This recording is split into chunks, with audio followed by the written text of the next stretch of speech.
Hi everybody from TechnoLost and welcome to the final review of the Sony Xperia Tablet Z. Well, let's start with the hardware specs. A quick recap of the hardware specs of this device. We have first of all, let's talk about the weight. 495 grams. Well, why I'm starting from the weight? Because it's really a lightweight device. It's incredible. It's one of the lightest devices in its class. And it's really a pleasure to use such a lightweight device. Then we have IP55 and 57 certification, which means that this device can stand against water and dust. So you can see from the plastic lid that covers the various port, miscellaneous port, and it's a very nice plus. Then we have the CPU, which is the well-known Snapdragon S4 Pro, the APU 8064, which is a quad-core clock at 1.5 GHz CPU with a production surface of 20 nanometers. This is the SGP321, which is the LTE version. So we even have an LTE modem. It's the MDM9215M. It's the LTE category 3 modem. We have the GPU, which is the Adreno 320, of course, and we have 2 GB on LPDDR2 memory. Of course, the internal storage is 16 GB, but we can expand it via microSD card slot, which is a very nice plus. We have done this very nice 10.1 inches Full HD display. It's a little bit more than Full HD, to be honest. It's a 1920 by 12.0, so it's a really good display with a density of 224 pixels per inch. We have the main camera, which is 8 megapixel, the front camera, which is 2.2 megapixel. We have, of course, stereo speakers here in the lower corner of the devices. We have FM radio, RDS2. We have, of course, as I told you, LTE. We have Bluetooth version 4.0. We have NFC. We even have, this is really interesting here, an IR blaster, and we have the battery then, which is 6000 milliampere hours. So these are the hardware specs. Now we can start with the software side of this device. Let's start from the lock screen. We can, as you can see, double tap to reveal the lock screen. This is really interesting. We have here the quick gesture for the music. You see, quick control, and we can even quickly start the camera interface by swiping here from the camera lock. Okay, while swiping from the downside to the upper side or the upper side to the lower side, we just unlock the device. So as you can see here, we have a tablet interface. It's not a phablet interface. This is, just let me tell you, to me really good. I don't understand why Google is going for the phablet interface even on tablet with a display of more than 10 inches. To me it's really a suicide, because it's not easy to manage the device with a phablet interface. Nevertheless, here we have the tablet interface, at least in this version, which is the Jelly Bean 4.1.2. We have many customization made by Sony, as you can see here from the home screen. We have, beside the button to get into the application menu, we have here the screen home screen indicator, of course. We have here a few quick icons. We can even decide to use a folder here, which is really useful. We have here the search bar and this microphone just to speak and search or give comment. We have here the navigation bar, very useful. We have here the notification settings and notification panel and quick settings, sorry. And here we have with 2 more buttons added by Sony. Pressing the first one reveals us the mini app menu. This is really interesting. These are the mini apps, which are nothing but small apps that go on overlay, you know,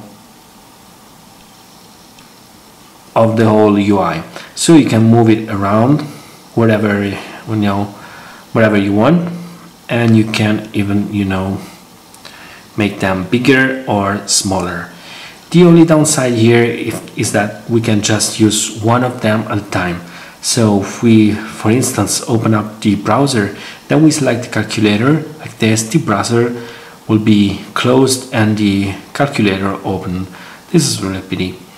We can even add more, you know, small apps from the Play Store, or even, you know, make some widget become small apps, and this can be really useful. For instance, I added the currency converter or even the unit converter. So these are very useful way of multitasking on this Sony Xperia Tablet Z. But we have even another button here.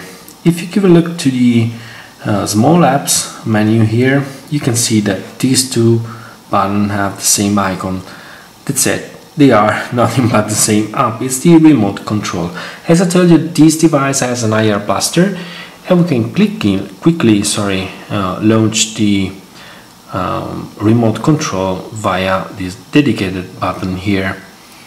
This is really useful because we can, for instance, control TV or stereo player or Blu-ray player, DVD player, and so on. And considering that maybe most of the times we will use this 10 inches tablet on our sofa, this can be really useful to some of you. Well, we, as I told you, have many customization made by Sony, and one really interesting is the one dealing with the keyboard. This is the keyboard made by Sony. We can, for instance, move the keyboard around just pressing this. As you can see, we can drag the keyboard wherever we want. This is really nice. We even have more customization made by Sony to this keyboard. We can, for instance, select a different theme. Just let me show you. If we get into the settings and we go directly to the language and input, we select the settings for the Xperia keyboard, then keyboard appearance and keyboard skins, and we have 3 different skins between, you know, and among which choose the our skin. So this is the keyboard. Another thing is really interesting with the keyboard. Sorry for my English tonight, I'm terrible. We can, for instance, have the gesture like this. How are you guys? We can even swipe to right. But what I was, you know, telling you is, which is really interesting, is this kind of lens selector for, you know,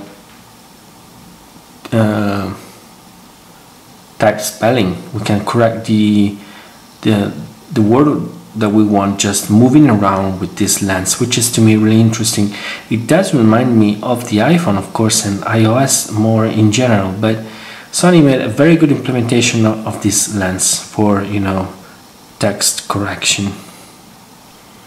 Okay, this is the keyboard made by Sony. Beside the keyboard, of course, we have several widgets, like this one for music, for instance, or the one for the weather, which is really even an animated one. We have the track ID widget, we have the notepad widget, we have, for instance, the calendar widget. So we have several widgets, but we have even some customized app or you know, app directly made by Sony. And on all these apps, to me the most interesting one is this one, Backup and Restore, that let us back up the whole tablet on the SD card or USB storage, because I do remind you that this device does support USB on the go protocol. So using a USB cable, you can connect directly, for instance, a pen drive. So beside all this customization, we have something, you know, quite common for the Xperia family, which are, sorry, not here, display, which are the themes. So we can finally select another theme to have not only the wallpaper changed, or even the default color or something like this, but even, for instance, the lock screen background. Here we go, we have a different lock screen. Okay, let's get back to the themes and let's select back my theme. Okay, so we have another very interesting customization made by Sony. Is deals with the energy consumption, or even better, with the battery saver. I cannot find the battery, sorry guys. Here we go, power management. We have the stamina mode. The stamina mode is really interesting because let us the device close, or even a forbidden connection to all the application, but to the ones that you insert into this menu. So you can really save your battery while the device is in standby. Of course, if you're using it, nothing changes. But if you just let your device goes into standby mode, the stamina mode, it's really great. I've been capable of using this tablet for a little bit more than 4 days, always on, with about 5.15 minutes of display. To me it's a very good result for an Android tablet, even considering the not so huge battery for the 6000 mAh battery, of course. So these are all the customization, more or less, made by Sony for the software side of this device. Now we can, for instance, deal with the multimedia side. I do remind you that I've already made a dedicated focus to the Sony Xperia Tablet Z. So if you want more in-depth view of the multimedia side, just give a look to my dedicated focus. So a little bit, on the lower side for what concerns the camera. Not for the interface, which is very good, but for the final result. I've already told you into the dedicated focus that the picture, and let's start with the picture. The pictures taken from the Sony Xperia Tablet Z are not that good. Don't get me wrong. If you just give a look to this picture, it doesn't seem bad at all. But if you just zoom in even a little bit, or even more like this, you will immediately notice the loss of details is very high. I mean, here we have nothing but the average result of every Android tablet. So this is nothing to be ashamed here, but let me tell you that maybe from this Exymer R 8 megapixel sensor we could and we should expect even more. I don't know, I just want to think that maybe it's nothing but a software optimization that Sony need to make this camera firmware. Let's hope this is the case. Well, for what concerns the video are definitely not bad. They are quite smooth. Not so many lag after all. And the audio quality of the recorded video is very good. So this is for what concerns picture and video taken by this Sony Xperia Tablet Z. For what concerns the video playback, let's give a look. As any other more or less high-end devices, Android devices nowadays, it's capable of reproducing MKV file, but just for the video part, no audio for the MKV file, while there's no problem in reproducing MP4, AVI, and even the XVAD, DivX, no kind of problem. But there's no way to reproduce Windows Media Video with the default integrated video player. If you're going to use a third-party player, like for instance MX Player, you won't have any kind of problem in reproducing any kind of video format. Then let's talk for a little bit, so a quick talk about the audio player, as I've already told you, is a very good player, nice interface, but even nicer is the audio output of this device, both from the dedicated stereo speaker, which are not that bad, you know, for a tablet, but it's even better for the headphones. I mean, the internal equalizer of the Sony Xperia Tablet Z is great. It's capable of amplifying just certain frequencies, like for instance the basses, without, you know, moving around for the other frequencies. So it's very, very good. So we have to remember even the possibility, we're always talking about the multimedia side, of course, the possibility to use the IR blaster, which can be really interesting for some of you. The one, you know, fun for video games will even love the possibility to directly connect DualShock wireless controller to the Sony Xperia Tablet Z. First of all, you have to use the wired connection, and then you can use Bluetooth connection with the DualShock 3.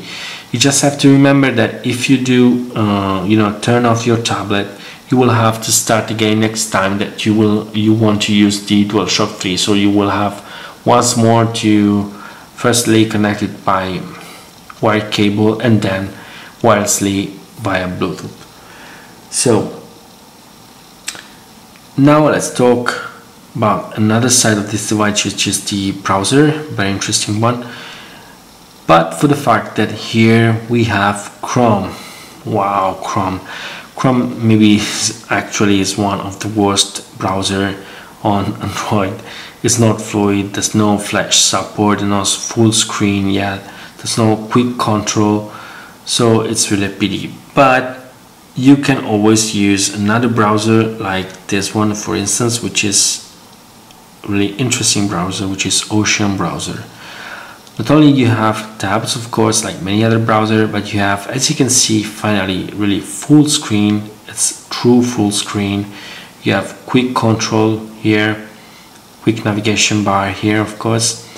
We have flash support, which is not bad, and we can even, you know, use some kind of gesture. Just let me show you. Let's look for the usual newspaper, Italian newspaper site, just to test how fast is the Sony Xperia Tablet Z on this browser. Let's select the desktop site like this, and you will see that the Sony Xperia Tablet Z together with this Ocean browser is a winning team for what concern, you know, internet browsing. It's extremely fast, as you can see. You finally have almost the whole screen, but the navigation bar, of course, but you have the whole screen. You have quick navigation panel here, you have flash support.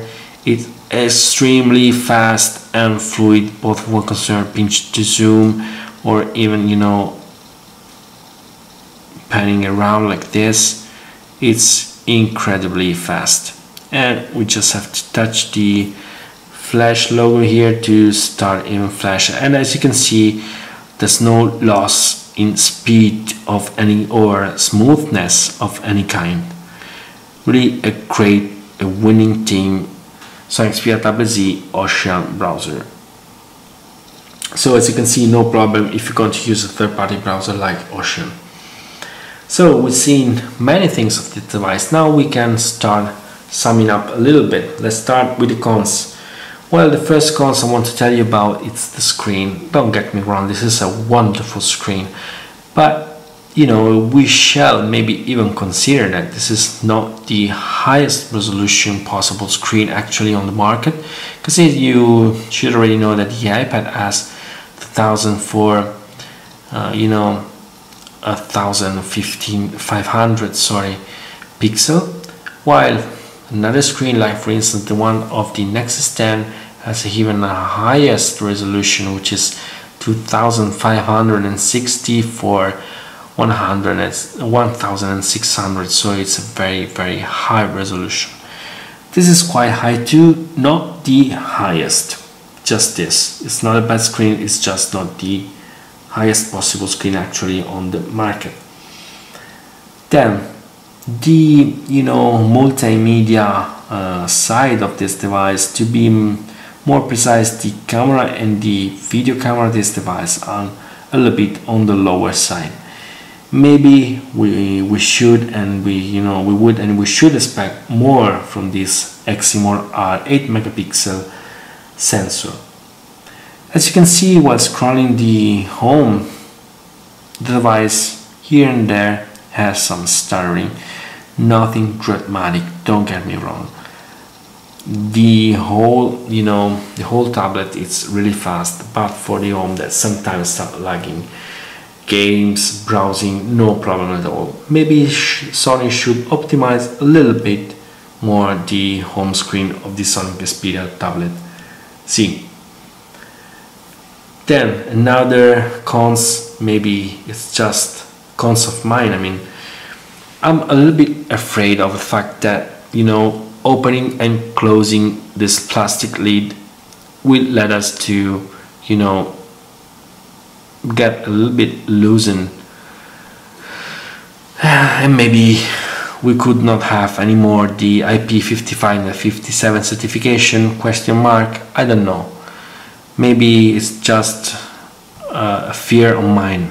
Maybe it will never happen, I cannot tell you, but opening and closing every day, especially for the lid of the micro USB, for instance, maybe could lead us to some problem. Who knows? Well, maybe the biggest cons of this device, because all the other cons were just not that bad after all, is the price. This is version SGP321, which is the LTE capable version. Usually it has a retail price of 699 euros, really very high price. It's a price usually reserved for devices like the iPad, for instance. I mean, don't get me wrong, this has nothing less than an iPad, but maybe we used to have lower prices from Android tablet, and maybe we should have a lower price for this Sony Xperia Tablet Z. Now let's start with the Pro. The first Pro is the design and the materials used in the Sony Xperia Tablet Z. Let me tell you, this is one of the most gorgeous devices, and specifically Android tablet actually on the market. It's extremely thin. It's less than 7 millimeters. It's extremely light. It's less than 500 grams, and it's this rubber finish. It's such a pleasure to use it. Perfect grip. It's light, no problem in long session with this device, and the design and the materials used are very good. Then even the possibility to expand the internal storage via micro SD card slot, it's to me a great pro. I mean, maybe it's just me, but to me memory it's always not enough. So it's really good to have the possibility to expand the internal storage via micro SD card slot. I could use a 64 GB SDXC micro SD without any kind of problem. So very good pro for this Sony Xperia Tablet Z. Then, as I already told you, the possibility to directly connect to DualShock 3 may be another good pro for those of you really fond for video gaming. It's a nice pro too. We have no problem in using USB on the go. This is another pro. We can directly connect pen drive. I've been able to connect my USB 3 64 GB pen drive. We have no problem in using USB mass storage protocol, so we can connect this device to our computer without any kind of problem. Let me tell you, nowadays this is becoming rare. And although, as I told you, in the cons we have some few lags in the home, the rest of the whole usage of this device is just great and blazing fast. Then the screen is very good. Nothing, it's completely another world from the screen of the Sony Xperia Tablet Z, and this is really a good thing. Let me tell you, we have very good viewing angles, very high contrast, and very good color saturation and reproduction. This display, it's extremely bright, and it's it's so easy to use it on direct sunlight, no problem at all. And we have even some few nice touch, like the double tap to lighten up the screen, which is very nice and useful to me. I guess many other devices should adopt this way of unlocking the screen. And then we have, of course, this is version SGP321 LT connectivity, and you should already seen into the performance focus I made on the Sony Xperia Tablet Z how fast is this device in LTE. 90 megabit per second in download speed. Wow. Then the battery, 6,000 milliampere hours. Maybe some of you may think that this is not a huge battery, and indeed it is not a huge battery. Just let me remind you, the Nexus 10 has 9,000 milliampere hours, or the iPad which has even more. Nevertheless, this is one of the most interesting tablets for what concerns battery, especially using the stamina mode. I was able to reach more than 4 days of usage with more than 5 hours of screen on, which is a very good result for an Android device in general, and specifically for this device with a 6,000 milliampere hours battery. So let's sum up everything. The Sony Xperia Tablet Z is a very good device. It's a gorgeous device in many aspects. Maybe the only big downside of this device is the price, especially given the fact that we don't have best in class on every aspect of this device. I mean, we don't have the best CPU actually on the market, we don't have the best display actually on the market, although we have one of the fastest GPU and one of the best display on the market. Maybe Sony should, lower a little bit the street price of this device. This could really help the, selling the Sony Xperia Tablet Z, which is nevertheless a wonderful device. So for what concerns this final review of the Sony Xperia Tablet Z, that's all. Once more, thanks for watching, and bye from TechnoLost.